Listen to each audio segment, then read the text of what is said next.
말씀의 제목은 교회 안에 네 종류의 사랑, 세 번째 시간 이어가겠습니다. 본문 말씀은 요한복음 15장 1절에서 8절까지 내용입니다. 세 번째 시간입니다. 지난 시간에는 대표적인 사람이 사도 바울이라 했습니다. 어떤 대표적인 사람인가 하면은 감사가 넘치는 삶을 사는 사람, 열매가 풍성한 사람은 신을 의식하는 믿음을 가진 사람들이라고 말씀드리는데, 그 중에 다니엘과 그의 세 친구도 마찬가지 신을 의식하는 믿음을 가졌다는 말씀드렸습니다. 빌립보서 4장 11절에서 13절 말씀 보겠습니다. 내가 궁핍함으로 말하는 것이 아니니라. 어떠한 형편이든지 나는 자족하기를 배웠노니 나는 비천에 처할 줄도 알고 풍부에 처할 줄도 알아. 모든 일 곧 배부름과 배고픔과 풍부와 궁핍에도 처할 줄 아는 일체의 비결을 배웠노라. 내게 능력 주시는 자 안에서 내가 모든 것을 할 수 있느니라 라고 하셨는데, 이런 사람들은 빛의 열매, 의의 열매, 성령의 열매 등 신령한 열매가 풍성히 열립니다. 이런 사람들에게는. 그리고 노아와 같은 사람이 여기에 해당합니다.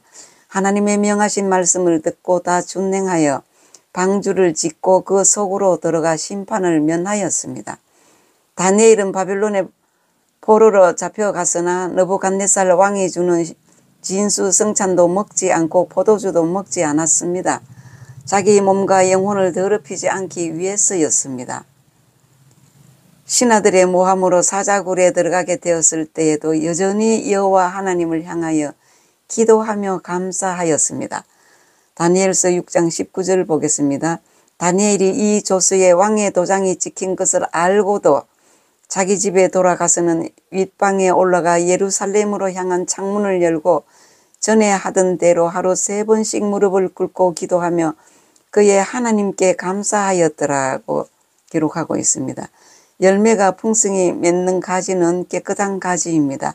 요한복음 15장 2절에 물은 내게 붙어 있어 열매를 맺지 아니하는 가지는 아버지께서 그것을 제거해 버리시고 무릇 열매를 맺는 가지는 더 열매를 맺게 하려 하여 그것을 깨끗하게 하시느라고 하셨습니다.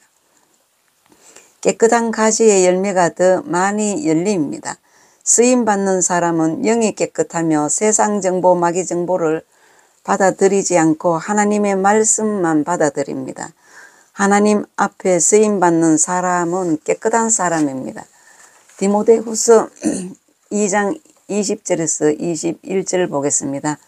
큰 집에는 금그릇과 은그릇뿐만 아니라 나무 그릇과 질그릇도 있어 귀하게 쓰는 것도 있고 천하게 쓰는 것도 있나니, 그러므로 누구든지 이런 것에서 자기를 깨끗하게 하면 귀히 쓰는 그릇이 되어 거룩하고 주인의 쓰심에 합당하며 모든 선한 일에 준비함이 되리라 하셨습니다. 그 다음 지금까지 큰 두 번째 내용을 설명했습니다. 이제 큰 세 번째 제목입니다. 좋은 열매, 좋은 포도 맺히는 방법이 무엇입니까? 라는 것인데요. 그것은 주님 안에 거해야 합니다. 요한복음 15장 4절에서 5절입니다. 내 안에 거하라. 나도 너희 안에 거하리라. 가지가 포도나무에 붙어 있지 아니하면 스스로 열매를 맺을 수 없음같이 너희도 내 안에 있지 아니하면 그리하리라. 나는 포도나무요 너희는 가지라.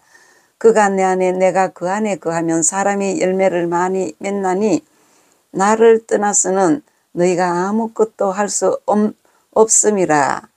성령 하나님의 인도를 받아야 합니다. 요한 1서 2장 27절입니다. 너희는 주께 받은 바 기름 부음이 너희 안에 거하나니 아무도 너희를 가르칠 필요가 없고 오직 그의 기름 부음이 모든 것을 너희에게 가르치며 또 참되고 거짓이 없으니 너희를 가르치신 그대로 주 안에 거하라. 참 답이 여기 있습니다.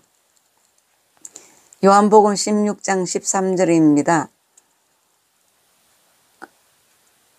그러나 진리의 성령이 오시면 그가 너희를 모든 진리 가운데로 인도하시리니 그가 스스로 말하지 않고 오직 들은 것을 말하며 장래의 일을 너희에게 알리시리라.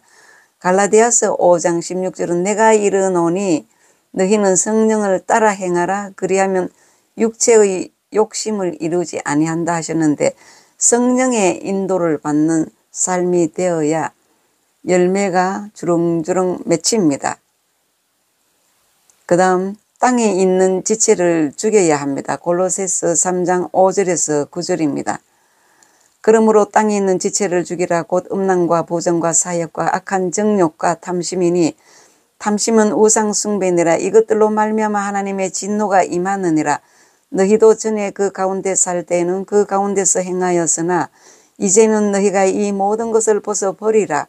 곧 분함과 노여움과 악의와 비방과 너희 입에 부끄러운 말이라. 너희가 서로 거짓말을 하지 말라. 옛사람과 그 행위를 벗어버리고 말씀으로 마음속에 있는 더러운 죄와 악을 씻어내어 깨끗하게 해야 합니다. 에베소서 4장 22절을 보겠습니다. 너희는 유혹의 욕심을 따라 썩어져 가는 구습을 따르는 옛사람을 벗어버리고 오직 너희의 심령이 새롭게 되어 하나님을 따라 의와 진리의 거룩함으로 지으심을 받은 새 사람을 입으라 하셨습니다. 에베소서 5장 26절에서 27절입니다. 이는 곧 물로 씻어 말씀으로 깨끗하게 하사 거룩하게 하시고 자기 앞에 영광스러운 교회로 세우사 티나 주름 잡힌 것이나 이런 것들이 없이 거룩하고 흠이 없게 하려 하심이라 하셨습니다. 결론입니다. 요한복음 15장의 포도나무 비유는 교회 안에 있는 네 종류의 사람의 모습을 그리고 있습니다. 열매가 풍성한 사람은 하나님의 아들들입니다. 장년에 해당하며 영이 장성한 사람입니다. 그들은 마음이 새롭게 된 사람입니다. 마음이 가난하고 선한 사람입니다. 하나님께 영광 돌리는 사람입니다. 그 장년에 해당하는 사람은 영에 속한 사람입니다. 범사에 감사하는 사람입니다. 이 땅에서 하나님의 축복과 심령의 천국을 누리는 사람입니다. 그리고 하나님을 기쁘시게 합니다. 기쁘시게 하는 사람은 노아 사도 바울이 여기에 해당합니다. 그리고 열매는 있으나 주인이 쓸만한 열매가 없는 사람은 영적으로 보면 청년과 어린아이 상태입니다. 교회는 다니지만 복을 누리지 못합니다. 가나안 땅에 들어가는 기회를 얻고서도 욕심 때문에 인생을 망친 아간 같은 사람입니다. 하나님 보시기에 쓸만한 열매를 맺어야 합니다. 열매 없는 사람입니다. 영적으로 육체에 해당하고요.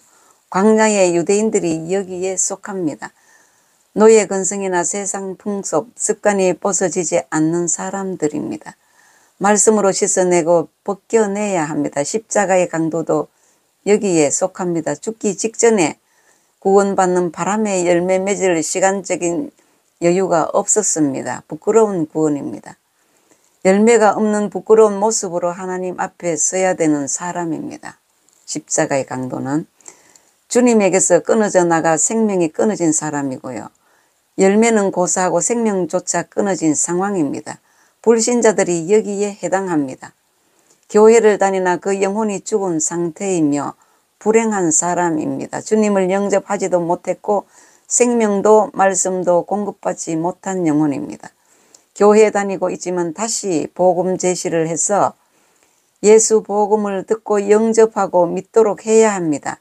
하나님의 은혜를 받아야 합니다. 그리고 열매를 풍성히 맺기 위해서는 주님 안에 거해야 하며 성령 하나님의 인도를 받아야 합니다. 땅에 있는 지체를 죽여야 하며 말씀으로 마음속 더러운 죄악을 씻어내야 합니다. 깨끗한 그릇이 되어야 합니다. 순종하는 사람이 되어야 합니다. 이웃을 섬기고 사랑해야 합니다. 여기까지 교회 안에 네 종류의 사람 말씀 마치겠습니다.